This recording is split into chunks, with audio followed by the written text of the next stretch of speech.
Capítulo 7. A melhor parte. Mas uma só coisa é necessária, e Maria escolheu a boa parte, a qual não lhe será tirada. Lucas 10, 42. Às vezes, uma imagem vale mais do que 1000 palavras. O dia do meu aniversário de 30 e poucos anos amanheceu radiante e cheio de trabalho. Junto a uma pilha de contas e propagandas de cartões de crédito, encontrei um cartão enviado por minha amiga Janet McHenry. A mensagem desejava-me um aniversário bamboleante e isso me fez sorrir, mas a foto do cartão foi o que realmente me chamou a atenção. Ela ilustrava todos os meus sentimentos naquele triste dia em que eu ficava mais velha. Essa sou eu, disse ao meu marido apontando para a brilhante foto em preto e branco.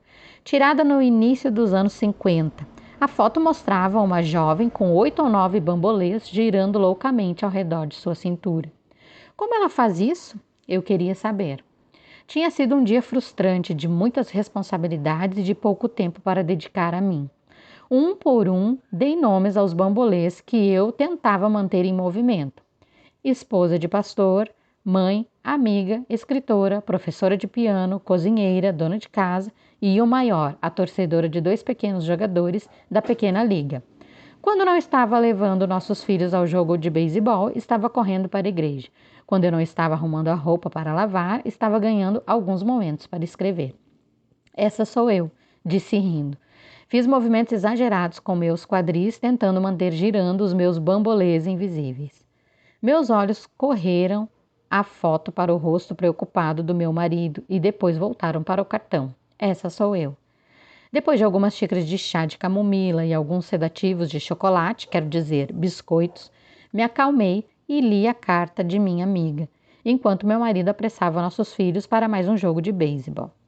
Eloquente e cheia de humor, Janet falou sobre seus horários agitados e as coisas que o Senhor lhe havia ensinado.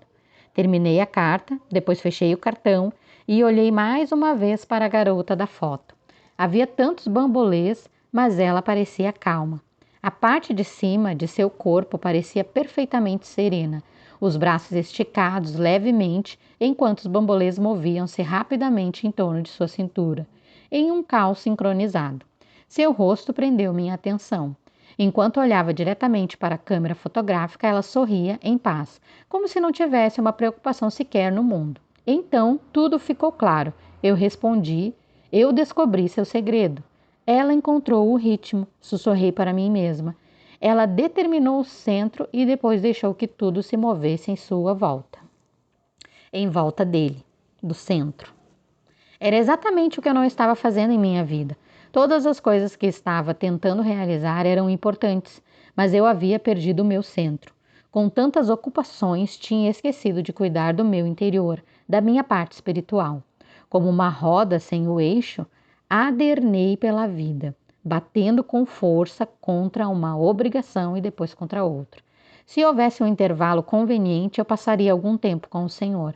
Porém, recentemente, com muita frequência, meus dias atarefados passam sem um momento de tranquilidade sequer. A minha vida revela o que o meu espírito não compreendia. Ensina-me, Senhor, mostra-me o ritmo da vida. Orei. Sê o meu centro. Bambolês e santidade. A vida está cheia de bambolês. Todas nós temos responsabilidades, coisas importantes que demandam nossa atenção. Se não tivermos cuidado, contudo, nossos corações e mentes podem ser consumidos pela obrigação de mantê-los no ar. Em vez de nos centrarmos em Cristo e deixar que os outros elementos da vida tornem o seu lugar correto ao redor do centro, acabamos deslocando nossa atenção de um dever importante para outro, tentando freneticamente manter todos eles em movimento. É fácil esquecer que há o tempo de trabalhar e há também o tempo de adorar. É a adoração, o tempo que passamos com Deus, que proporciona o centro sereno para uma vida ocupada e complexa. Maria não se deixou seduzir pela agitação. Ela sabia a diferença entre o trabalho e a adoração. Marta não sabia. Foi por essa razão que ela quase perdeu a melhor parte.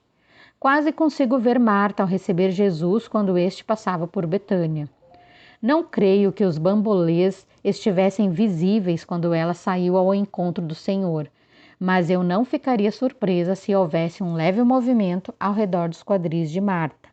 Entre, provavelmente ela disse: "Me casa, su casa. Agora, se o Senhor me permite, preciso verificar a sopa." Eu, do mesmo modo, seria culpada se desse ao Senhor um oi esbaforido e um rápido abraço. Eu o receberia bem em minha vida e o deixaria confortável, mas depois me comportaria como Marta, girando freneticamente enquanto desempenhava outras tarefas. Maria não fez isso. Ela deixou de lado os bambolês e sentou-se aos pés de Jesus, que tem tempo. Quem tem tempo para as brincadeiras quando se está na presença do mais sábio professor que já existiu? Deduz-se que Maria não tinha nenhum bambolê. Que criatura preguiçosa! Por esse motivo, ela teve tempo para sentar aos pés de Jesus. Gostamos de enfatizar como se fôssemos Marta, mas não temos prova disso e creio que a Escritura omite esse fato de propósito. Os estereótipos nos impedem de abraçar a verdade. A história de Marta e Maria nunca pretendeu ser um perfil psicológico ou um papel de uma peça, em que escolhemos o personagem com o qual mais nos identificamos. Essa é a história de duas reações diferentes em uma ocasião particular. Nela, não devemos encontrar nosso tipo de personalidade, mas o tipo de coração desejado por Cristo, um coração centrado apenas nele. Mantendo o foco. Enquanto li o cartão de aniversário naquele dia, foi inevitável não me maravilhar diante da obra que Deus tem feito com minha amiga. Mãe de 4 filhos e casada com um advogado fazendeiro, Janet tinha um trabalho integral, lecionando inglês para o ensino médio, além de escrever livros e artigos em momentos encontrados aqui e ali. Sua vida era ocupada, bambolês em abundância. Um ano antes, Janet mandou um pedido de socorro aos amigos através de um e-mail. Diversas crises dolorosas, incluindo um processo judicial injusto, haviam atingido a vida de sua família. "Orem por mim", escreveu, "estou afundando." De personalidade melancólica, agravada ainda mais pelas circunstâncias, Janet se encontrou submersa em desespero. Ela não conseguia consertar aquela situação. Não podia mudá-la, mas em meio a tudo isso, Deus a chamava para si. "Estou acordando 1 hora mais cedo e orando enquanto caminho", ela nos escreveu alguns meses depois. Todas as manhãs antes do trabalho, Janet suava a camisa e passava 1 hora andando pela sua pequena cidade da Califórnia, orando pelas pessoas e situações que lhe vinham à mente. "Não consigo acreditar na mudança ocorrida em minha vida depois que passei a ter meus momentos a sós com Deus", ela relatou no cartão de aniversário. "Eu me peguei cantando outro dia." Hudson Taylor disse certa vez: "Todos nós passaremos por provações. A questão não é quando a pressão virá, mas onde a pressão vai se alojar. Ela virá para ficar entre nós e o Senhor? Ou ela nos pressionará ainda mais contra o seio divino?" Em vez de deixar que as circunstâncias a afastassem de Deus, Janet escolheu deixar que elas a aproximassem mais do Senhor. Minha amiga estava experimentando a verdade descrita por Selwyn Hughes. A vida funciona melhor quando damos uma rápida olhada nas coisas e observamos o Senhor fixamente. O ato de ver claramente a Deus nos permitirá ver todas as coisas com maior clareza. É muito fácil perder o foco na vida, perder o nosso centro. A vida conspira para afastar nosso olhar da face do Salvador, hipnotizando-nos pela influência contínua de nossos problemas. "Hoje não posso dedicar um momento para o Senhor." Posso pensar: "Não tenho tempo." Mas o cerne da questão é o seguinte: quanto mais agitado for o dia, mais tempo será necessário para dedicar ao Salvador. Quanto maior a quantidade de bambolês que eu tiver, maior será a necessidade de manter o meu centro. É importante lembrar que, se Maria não tivesse escolhido separar um tempo em meio aos movimentados horários da ocupada Marta para se sentar aos pés de Jesus, o encontro não teria acontecido.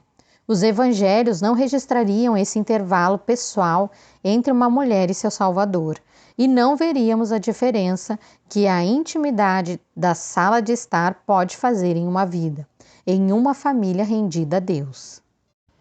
abrindo espaço. Se eu quiser ter alguma esperança de manter o meu centro, descobri que preciso de um pouco de solidão, de um momento de quietude diário com Deus. Quando me submeto aos seus próprios planos, sou volúvel e inconstante. Um dia estou entusiasmada. Ó Senhor, eu te amo, seja glorificada em minha vida. No dia seguinte estou desanimada. Lamento, Senhor, tenho que correr, tenho percebido que as palavras do compositor são verdadeiras. Propenso a vaguear, eu me sinto, Senhor, propenso a deixar o Deus a quem amo. A única maneira que encontrei de lutar contra essa tendência de divagar em minha vida é mantendo meu coração centrado em Cristo e meu olhar fixo nele, mas isso leva tempo e exige uma disposição de minha parte. Preciso estar disposta a abrir espaço em minha vida se quiser experimentar a melhor parte. Em seu livro First Things First, Primeiro as Coisas Mais Importantes, Stephen Covey conta a história de um homem que dava aula sobre a administração do tempo em um seminário. A fim de ensinar um ponto, o homem tirou uma jarra de boca larga com capacidade para 4 litros que estava debaixo de um balcão que servia como tribuna. Ele pegou algumas pedras do tamanho de um punho e as colocou na jarra. Então olhou para a classe e perguntou: "A jarra está cheia?" Alguns alunos, não sabendo onde ele queria chegar, responderam sem pensar: "Sim." O professor deu um pequeno sorriso e disse: "Não, não está cheia." Ele tirou um balde de pedregulhos do tamanho de ervilhas e começou a colocar na jarra. A classe observava os pedregulhos se infiltrando debaixo das pedras, preenchendo os espaços até chegar ao topo. "E agora, a jarra está cheia?" A classe relutou um pouco para responder, afinal, eles já haviam se enganado antes.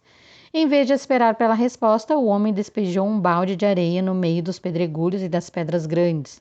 Ele agitou suavemente a jarra para que a areia assentasse. Depois, adicionou mais até finalmente a areia chegasse à boca da jarra. Então perguntou novamente: "A jarra está cheia?" E eles responderam: "Provavelmente não." Em continuação, o professor pegou um recipiente com água e a derramou suavemente na jarra. A água penetrou no fundo da jarra e foi subindo até transbordar. "A jarra está cheia?" perguntou o consultor em administração do tempo. A classe respondeu: "Achamos que está." "Certo, classe," disse ele. "Qual é a lição que extraímos dessa experiência?" Alguém atrás levantou a mão e respondeu: "Não importa quão ocupada seja a sua vida, sempre há espaço para mais." "Não," disse o professor, arrancando risos de toda a classe. "Não é isso." "A lição é a seguinte," respondeu quando as risadinhas diminuíram. "Se você não colocar as pedras grandes primeiro, nunca conseguirá colocá-las depois." Que ilustração eficiente de uma verdade eficaz. Lembra-nos as palavras de Jesus quando disse: "Mas buscai primeiro o reino de Deus e a sua justiça, e todas essas coisas vos serão acrescentadas." Mateus 6,33. As coisas importantes devem estar em primeiro lugar, dizia o Senhor. "Cuide do meu negócio e eu tomarei conta do seu. Abre espaço em seu coração para mim e eu abrirei espaço para todas as outras coisas."